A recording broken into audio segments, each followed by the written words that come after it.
everyone, welcome to this explainer. Today we're tackling what is basically a foundational rite of passage for any aspiring aviation professional in India, securing your DGCA computer number. We're going to use our official flight plan to demystify the Directorate General of Civil Aviation's Pariksha portal and make sure you lock in this critical credential without getting grounded on day one. Let's jump right in.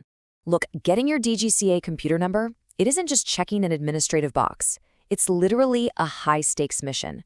Because without this number, there is no way you can take the exams you need for your flight crew license, whether you're going for a PPL, CPL, or ATPL. Since the stakes are so high, we're going to treat this entire process exactly like a meticulous pre-flight briefing. Precision is absolutely everything here. So here is our official flight plan for today. We'll start with a pre-flight briefing and recent updates, map out those super strict payload and biometric limits, navigate the identity and academic clearances, review the route eligibility matrix, execute the registration maneuver, and finally, we'll talk about handling emergency procedures in our Mayday rejection and recovery section. All right, Section 1, pre-flight briefing and updates. Okay, so let's talk about the current operational environment, specifically some massive, honestly game-changing bureaucratic relief that just came into effect. If you talk to applicants before October 2024, they'd tell you absolute horror stories about mailing stacks of physical documents and running around town trying to find a notary or gazetted officer for attestations. But thankfully, the process is wonderfully digitized now.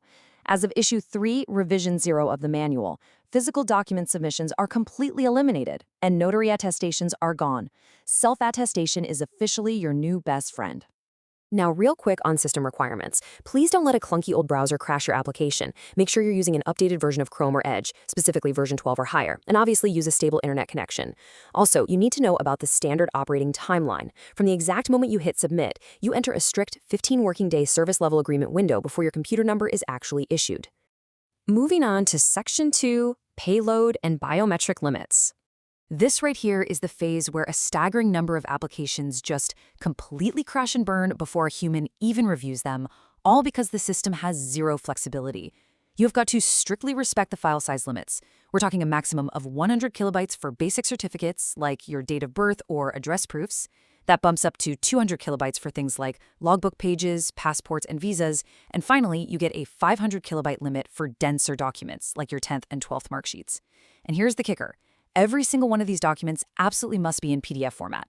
Seriously, if you try to upload a JPEG of your passport, it's going to ground your application immediately. And hey, the portal doesn't just want a cute selfie. It demands geometric precision. For your photograph, your face has to take up exactly 70% of the photo space, fitting into a very strict 35 by 45 millimeter dimension. Your signature, that has to fit neatly within a 45 by 20 millimeter bounding box. Even a tiny deviation in these proportions will trigger the system to reject your application. Let's lock in the rest of these non-negotiable biometric parameters. While your standard documents were PDFs, your biometrics must be in JPG or JPEG format. File sizes are incredibly tight here. They are capped at just 70 kilobytes for your photograph and a tiny 20 kilobytes for your signature. Oh, and here's a rule people miss all the time. There can be absolutely no borders on your photo or signature, and they have to sit on a pure, solid white background. No exceptions. All right, Section 3, Identity and Academic Clearance. So your payloads are optimized. Next up, you have to navigate the identity and academic clearances without setting off any system alarms. You need acceptable, self-attested PDFs across 3 main categories: proof of date of birth, address, and identification. But listen up, this discrepancy alert is super important because this is where so many applicants stall out. If you've had a name change, or even if there's a minor spelling mismatch across any of your documents, you are required to provide a Gazette notification, an amended mark sheet, or a current passport to bridge that gap. Consistency across your paperwork is non-negotiable. Now, let's talk about the Board Verification Certificate, or the BVC. I know it's notoriously confusing, but it really comes down to one question. Who is the BVC addressed to? If it's addressed to your flight training organization, you've got to get it attested by your chief flight instructor. If it's addressed directly to you, the candidate, you just upload a self-attested copy. Easy. And if it happens to be addressed to the CEO of the DGCA or says to whomsoever it may concern, you literally take no action. The DGCA will process it based on the original BVC at their office, though you are accepting the risk of a slight processing delay there. Let's shift gears to Section 4, Route Eligibility Matrix. Depending on what specific license you are actually aiming for in your career, your academic requirements are going to change. You'll notice the academic baseline ramps up depending on your target. So for a private pilot license, just passing Class 10 is fine. But the second you aim for a commercial pilot license, an ATPL or a flight dispatcher role, that requirement jumps up to a 10+2, specifically with a passed status in physics and mathematics. Also keep an eye out for the heavy aircraft modifier. If you're applying for an aircraft over 5,700 kgs maximum takeoff weight or a twin-engine helicopter, you are explicitly mandated to upload a DGCA-approved ground training certificate. Which brings us to Section 5, the registration maneuver. All right, we're fully briefed, cleared, and rolling down the runway. Doing the actual registration on the Pariksha portal follows a very strict, rigid 3-step pipeline. And trust me, breaking the sequence breaks the application. Let's walk through the sequence together. Step 1 is submission and security. You have to fill out all mandatory fields, and your name and date of birth must meticulously, character for character, match your 10th grade certificate. Step 2 is mobile authentication via an OTP, and there's a hard limit here. Only Indian mobile numbers with a +91 prefix are accepted. Finally, Step 3 is email activation. You've got to click the activation link sent to your registered email to finalize the profile. And remember, your email is literally your primary communication channel for your roll numbers and schedules going forward, so definitely use an inbox you actually monitor every day. Finally, Section 6, Mayday, Rejection and Recovery. Look, even the best prepared pilots hit unexpected turbulence sometimes. If your application ends up triggering a rejection from the DGCA, you really need to understand the difference between the two types of system diagnostics. First, we have a complete rejection.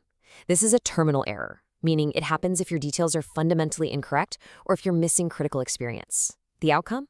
You basically have to build a totally new application from scratch. Then we have a partial rejection, which is triggered by things like corrupted files, incorrect photo dimensions, or a blurry mark sheet. This pauses your application and immediately drops you into a strict 15-day recovery window to go in and fix those specific errors. If you end up in that recoverable state, you've got to remember this critical rule. You do not have unlimited tries. Candidates are permitted a maximum of exactly 3 attempts to upload the corrected documents. If you fail on that 3rd attempt, or if you just let the 15-day countdown expire, that partial rejection automatically converts into a complete terminal rejection. But what if your application crashes completely, and you genuinely believe it was a systemic error on their end rather than a mistake you made? Well, the DGCA does actually provide a formal appeal mechanism. You can contest a complete rejection by emailing the CEO, sending an appeal via post to their Ramakrishnapura office in New Delhi, or even utilizing their direct walk-in hours. Those walk-ins happen on Tuesdays and Thursdays between 3 p.m. and 5 p.m. And that wraps up our explainer. By internalizing this meticulous flight plan and truly understanding the absolute precision that the Pariksha portal demands, you are now armed with the exact blueprint you need to secure your DGCA computer number. You know the exact file sizes, the biometric geometry, and the recovery rules. So, I'll leave you with this. Armed with this knowledge, will your application clear the runway on its first attempt, or will a tiny 100 kilobyte error keep your aviation dreams grounded on day 1? The controls are in your hands.